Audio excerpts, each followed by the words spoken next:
Looking round here today, even though these lights are very bright and I can't see more than halfway, but I do know that we've got some lovers of fairy stories in here today. In fact, there might be a few fairies here and there, you know. And have you realised that Cinderella this year is 104 years old?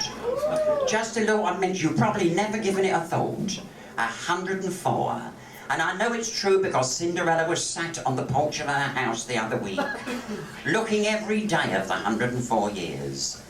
And all of a sudden, as she sat there, there was a puff of smoke. Near enough. And a woman appeared. That's nice. And she said to Cinderella, "I am your fairy godmother." And Cinderella said, "And about fucking time too." She said, "What's the matter, Cinder?" She said, "All these fucking years you've left me here." She said, "Look at the state of me. I've got lines on my face like Clapham Junction. And my lovely blonde hair has turned grey and streaky." She said, "Oh," she said, "I'm a fucking mess." And she said, "My poor old pussycat sat on my lap here. He's about the same age." She said, "Grey round the gills, he's ready to pop his clogs. And now you appear." She said, "Well, Cinders, I've come to give you 3 wishes." So she said, "What would you like for your first wish?" So Cinderella said, "Well, that's it, isn't it? That's what I want. Make me young and beautiful again." So she waved her wand and all the lines fell out of Cinderella's face.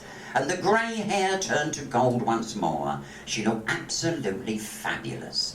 And she said, "What would you like for your second wish, Cinderella?"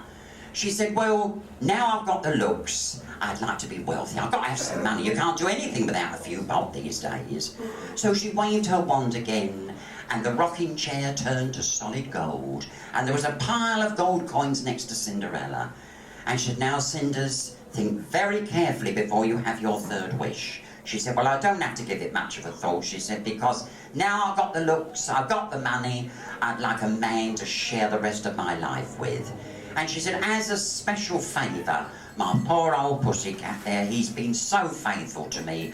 Could you turn him into a handsome prince?" And she waved her wand and the cat stood up until it got to 6 foot tall. Muscles rippling, the most handsome looking geezer Cinders had ever seen. And as he walked towards her, she could feel the blood coursing through her veins. Her nipples stood out like cup hooks on a Welsh dresser. And his lips touched her cheek as he whispered in her ear. And he said, "I'll bet you're sorry you had my bollocks cut off all those years ago."